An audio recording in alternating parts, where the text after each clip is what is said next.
Γεια σας, είμαι ο Πάρης. Θέλω να σας παρουσιάσω τη συσκευή κόλλησης κυρήθρας πάνω σε σειρματωμένο πλαίσιο. Είναι μια πολύ καινούργια συσκευή. Αποτελείται από τον βραχίωνα πίεσης ή πρέσα, ας το ονομάσουμε εμείς. Περιλαμβάνει και τον κοχλία, ο οποίος βιδώνει, σταθεροποιεί το βραχίωνα, ώστε σε περίπτωση μεταφοράς να μην ανοίξει, να μην υπάρχει κάποια δυσμορφία, σε περίπτωση που χτυπηθεί.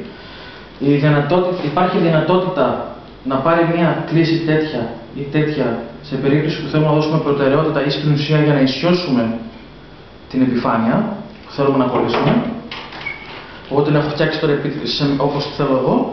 Αποτελείται από την επιφάνεια κόλλησης. Ο διακόπτης σαν λειτουργία ορίζει κάποια δευτερόλεπτα, τα οποία τα δευτερόλεπτα αυτά δίνουν ρεύμα σε συνεργασία με την κόκκινη ένδειξη που καταλαβαίνουμε πότε θα έχουμε ρεύμα και πότε όχι.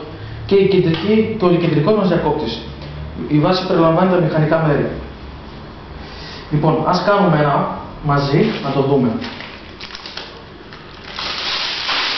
Ελευθερώνουμε το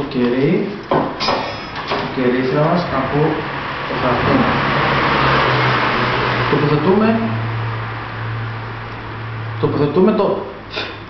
Τοποθετούμε την κερίθρα μας πάνω στο πλαίσιο. Το λειτουργούμε με αυτόν τον τρόπο. Εδώ. Όταν θα το κλείσουμε την πρέσα, εμείς έχουμε ορίσει 4 δευτερόλεπτα. Θα δούμε ότι θα ανάψει το λαμπάκι για 4 δευτερόλεπτα και έπειτα θα σβήσει. Δεν θα το σηκώσουμε κατευθείαν, κατά τη δικιά μου πάντα γνώμη, λόγω του ότι θα είναι ήδη θερμό το σύρμα και μήπως αν το σηκώσουμε γρήγορα μας κόψει το κερί και δεν το θέλουμε φυσικά αυτό. Βλέπετε ότι με το που το πίεσα έχει ανάψει η ένδειξη εδώ. Μετράει τα 4 δευτερόλεπτα. Έχει σβήσει. Σημαίνει περάσαμε τα 4 δευτερόλεπτα που έχουμε ορίσει. Αυτή τη στιγμή εγώ μετράω 1, 2, 3 και το σηκώνω. Θέλω να προσπαθήσω να το δείξω όσο γίνεται πιο προσεκτικά, με μεγάλη λεπτομέρεια. Θέλω να δείτε ότι έχει γίνει κόλληση επάνω, έχει γίνει γάζωμα επάνω στο σύρμα 100%. Δεν έχει αφήσει ούτε ένα μικρό σημείο το οποίο να έχει κενό. Δεν ξέρω αν φαίνεται τόσο καλά όσο το βλέπω εγώ. Θεωρώ ότι επιτυχάνουμε 100% σωστή και καλή κόλληση. Είναι πολύ βασικό αυτό, γιατί όταν θα πάμε να βάλουμε το πλαίσιο έτσι όπως το βλέπουμε μέσα στην κερίθρα, λόγω ζέστης θα αρχίσει να ζαρώνει και δεν το θέλουμε καθόλου αυτό. Αν έχουμε κενά θα ζαρώσει. Θέλω να κάνουμε ακόμα ένα μαζί. Πιο σιγά θα το κάνω και πιο αργά. Παίρνουμε το πλαίσιο μας σειρματωμένο. Παίρνουμε το φύλλο της κερίθρας.